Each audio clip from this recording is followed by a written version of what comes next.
मैं हूं आपके साथ बरकत। आप देख रहे हैं TV9 डिजिटल। केंद्रीय सरकारी कर्मचारियों और पेंशन भोगियों के लिए 8वें वेतन आयोग एक बड़ी राहत की उम्मीद लेकर आया है। पिछले 18 महीनों से चली आ रही अनिश्चितता के बीच सरकार ने हाल ही में आयोग के कामकाज को औपचारिक रूप दिया है, लेकिन सवाल वही पुराने हैं। सैलरी कब बढ़ेगी, फिटमेंट फैक्टर क्या होगा और कुल मिलाकर कितना फायदा मिलेगा। अगर आप भी 50 लाख से ज्यादा से केंद्रीय कर्मचारियों या 69 लाख पेंशनर में से एक है तो ये खबर आपके लिए है। आइए विस्तार से समझते हैं कि 8वें वेतन आयोग आपके लिए क्या ला सकता है और क्यों ये आपके वेतन भत्ते को नया आयाम देगा। सबसे पहले आयोग का गठन और रिपोर्ट की समय सीमा पर इंतजार कब तक करना पड़ेगा, ये बड़ा सवाल है। तो सरकार ने 3 नवंबर 2025 को वित्त मंत्रालय के जरिए 8वें वेतन आयोग के लिए टर्म्स ऑफ रेफरेंस यानी कि TOR जारी किया, जिससे आयोग का काम शुरू हो गया।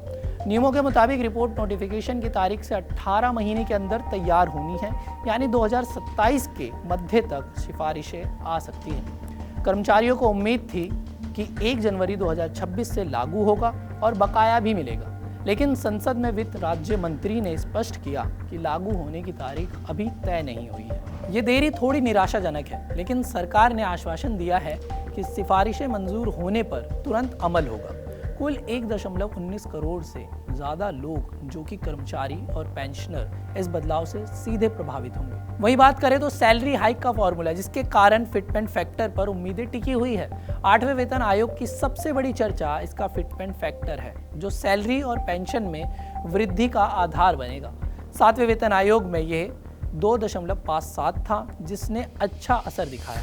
अब विशेषज्ञों का अनुमान है कि 8वें में इसे 2.86 या इससे ज़्यादा रखा जा सकता है। इससे बेसिक सैलरी में 30% से 34% तक की बढ़ोतरी हो सकती है और महंगाई भत्ता यानी DA और महंगाई राहत यानी DR नए बेसिक पे पर जुड़ेंगे, जो कुल पैकेज को और मजबूत बना देगा। उदाहरण के तौर पर समझाते हैं, अगर आपका मौजूदा बेसिक पे 50,000 रुपये है तो 2.86 फिटमेंट पर यह बढ़कर करीब 1,43,000 रुपये हो सकता है, यानी तुरंत 30% से ज़्यादा का फायदा। यह न सिर्फ सैलरी बढ़ाएगा बल्कि पेंशनर्स के लिए जीवन स्तर सुधारने वाला साबित हो सकता है। और सबसे अहम बात जो सरकार ने साफ कहा है कि फंडिंग की कोई समस्या नहीं होगी।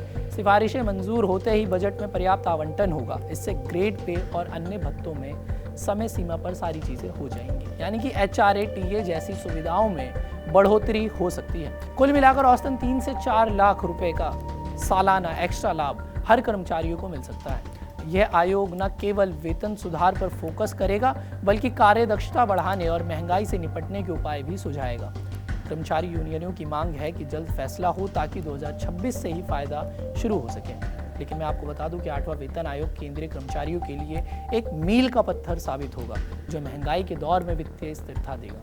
हालांकि लागू होने की तारीख पर अभी सस्पेंस है, लेकिन रिपोर्ट 2027 तक आने की उम्मीद है। अगर आप प्रभावित हैं तो अपनी यूनियन से जुड़े और अपडेट्स पर नजर रखें। लेकिन सबसे बड़ा सवाल जो मैं आपके लिए छोड़ के जा रहा हूँ, क्या आपको लगता है कि फिटमेंट 3.0 तक पहुँचना चाहिए? हमें कमेंट करके ज़रूर बताइएगा। और देश और दुनिया भर की तमाम खबरों को देखने के लिए TV9 डिजिटल को सब्सक्राइब भी ज़रूर कर दीजिए।